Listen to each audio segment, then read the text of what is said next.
Already established as a solid and popular option at the budget end of the compact 7-seat SUV market, this improved version of Chevrolet's first-generation Captiva has a pokier, more efficient engine range and adds a little more attitude and quality to the mix. The changes come at a cost, but they've made this car a far more complete contender. Chevrolet is a car maker synonymous with SUV motoring. But the kind of big, beefy, truck-like 4x4s and pickups that the marque is famous for are designed more for Kansas rather than Kingston, which was why when the brand relaunched itself in Britain in 2005, one of its first priorities was to bring us an SUV, but one designed more in keeping with European sensibilities, thinking which brought us the Captiva, introduced in 2007. Though its badge might have been American, almost nothing else about this Korean-built model was. Instead, we got a Far Eastern confection that was pretty much like most affordable Far Eastern family cars. Well built, well packaged, well equipped, but anonymously styled, a bit plasticky inside, and with a rather noisy diesel engine. With higher quality, a more efficient engine range, and a dash of Chevy character, it could have been very good. And still might be, for that's exactly what's been added to the revised model, launched here in the spring of 2011, the car we're looking at here. Unlike its Vauxhall Antara sister model, most versions of this Captiva continue to offer the 7-seat capacity that most family SUV buyers now want. Now, the original version of this vehicle was the cheapest such car it was possible to buy on the UK market, but this one's aspirations lie above bargain basement pricing. Justifying the slight shift up market has been the replacement of the pre-facelift model's rumbly old 150 PS 2-litre diesel by a pair of pokier, much more efficient 2.2-litre diesel units, developing either 163 or 184 PS. The suspension's been revised too, plus there's a plusher, better quality interior and a much more aggressive, proper Chevy Americana front end that makes the look of the original model look very dowdy indeed. Will it all be enough to put this family-friendly contender on the map? Let's find out. Get behind the wheel and that raised driving position that SUV buyers like so much is present and correct. The original Captiva featured the first diesel engine of Chevrolet's modern era, and though that 150 PS 2-litre unit was a decent enough power plant, what was just about acceptable back in 2007 was sounding distinctly rough 3 years on. So the use of the much improved 2.2-litre diesel that I've got under the bonnet of the car I'm trying here, that was timely. It's available in 163 PS guise in the entry-level Captiva with two-wheel drive, but the all-wheel drive Captiva range is mainly based around the 184 PS version of this 2.2-litre diesel unit. That's the engine that I'm trying here. Now, from rest to 60, it'll go in manual form in about 9.4 seconds on the way to a top speed of 122 miles an hour. But if the slight clunkiness of the manual gearbox causes you to opt for an automatic transmission, then those figures fall to 9.8 seconds, rest to 60, and a top speed of 118 miles an hour. It's a redesigned 6-speed automatic transmission, and it's much smoother than before. Now, it's nice to have the extra power, but what I've noticed more from this engine on the move is its greater refinement. A whole range of engineering tweaks plus improved sound deadening have made this car several decibels quieter than its predecessor. And though the end result is not exactly silent, it's now quite up to the standard achieved elsewhere in this class, which will make all the difference for those times when you're using the car on long motorway trips. As with most largish 7-seater SUVs, it's more comfortable in such territory than it will be being thrown around the lanes. You really do feel the curb weight of nearly 2 tons as you try and thread your way through tight bends. But again, the improvements made to this model in recent times have brought it to the point where you could quite happily live with it if the need should arise to hurry along your progress. The reduction in body roll during tight cornering is probably the key difference. The more accurate steering helps as well, as does the well-judged suspension balance, which means that the car doesn't crash through potholes. The all-wheel drive underpinnings aren't changed in any significant respect, but then they didn't need to be.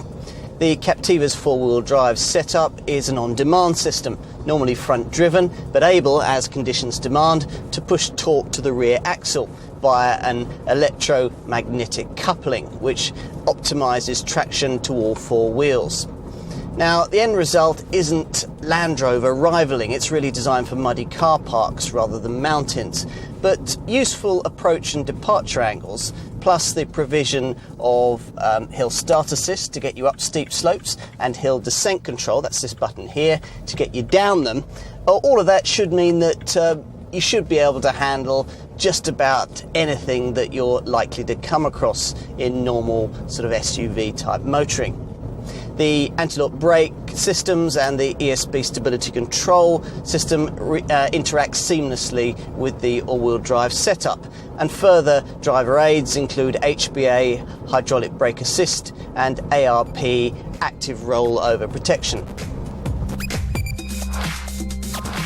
The styling of the original Captiva was neat but rather anonymous. It didn't make a very powerful statement, but this car does.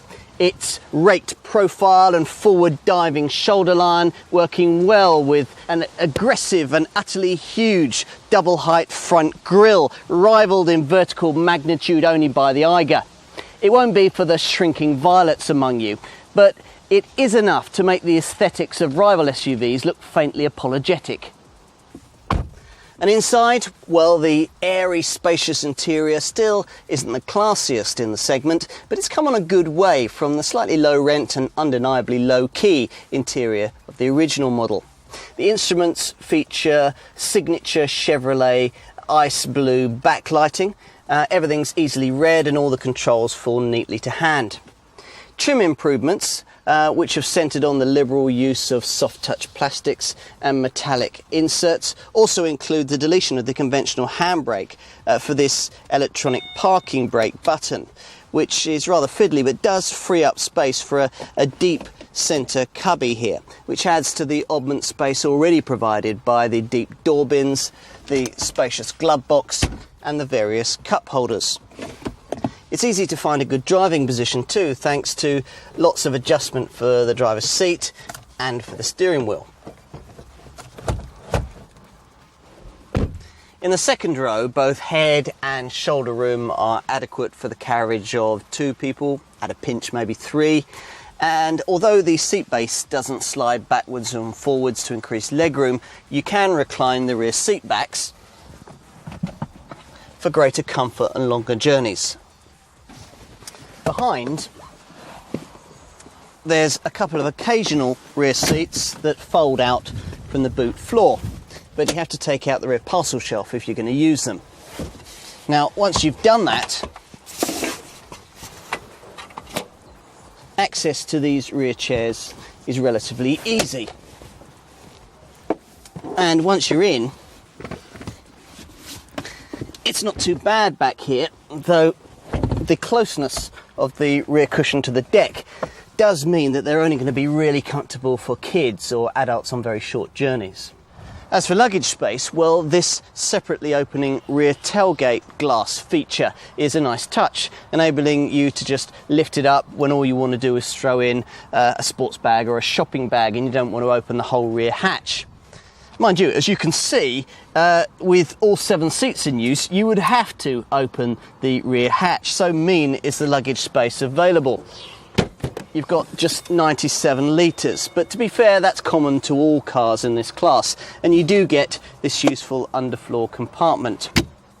If, as is more typical, you're travelling 5 up and you don't need these occasional third row seats, then there's 769 litres of luggage space available, and even more if you've opted for the 5-seat Captiva, which has an extra luggage space beneath the floor here. And if you're able to fold down the 60-40 split folding second row of seats to create a completely flat load floor. Then you'll free up a total of 1,577 litres of space.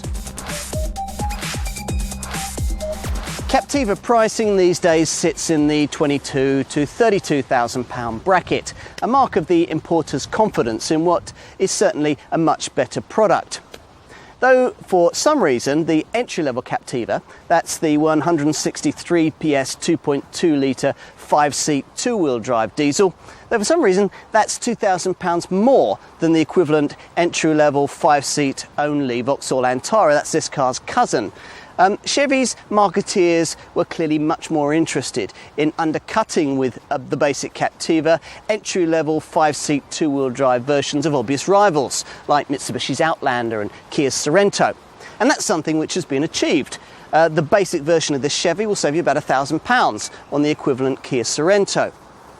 When it comes to the 7-seat four-wheel drive variants, though, that most customers will probably want, the story's slightly different, as Chevrolet have had to base them mainly around the 184 PS 2.2 litre diesel that I've been trying here, and necessarily pitch them up at around the £28,000 price point, which is significantly above that of most rivals, mainly grouped in the £23,500 to £25,500 segment. Now, you can stomach that if you're comparing against, say, a Mitsubishi Outlander or a Peugeot 4007 or a Citroën C-Crosser, because those vehicles have slightly less power. But it's harder to explain if you're comparing against a 194 PS Hyundai Santa Fe or Kia Sorento. Doubtless, though, your local Chevy franchise will have a sharp deal to offer if you're comparing against rival brands. And there's this car's high specification to consider. Whichever Captiva model you choose, 2 or all-wheel drive with 163 or 184 PS versions of this 2.2 litre diesel engine, you should find your car to be decently equipped. Even the entry-level two-wheel drive 163 PS Captiva has air conditioning, Bluetooth compatibility for your mobile phone, a decent quality 6-speaker, MP3 compatible CD stereo with AUX in-point, an 8-way adjustable driver's seat. You've also got rain-sensing wipers, roof rails, 17-inch alloy wheels, power folding mirrors, an alarm immobiliser and electric windows all round. Go for a 184 PS 7-seat all-wheel drive model though, and the kit tally grows substantially, running to things like climate control, half-leather trim, rear parking sensors, automatic headlamps, cruise control, a trip computer, a leather-covered steering wheel and gear knob, and the option of automatic transmission. Safety-wise, you get 6 airbags, though the curtain airbag element only covers the first 2 rows, and there are Isofix child seat attachments for the outer middle row seats. You also get the usual electronic braking, traction and stability controls to make sure that you'll hopefully never have to use them.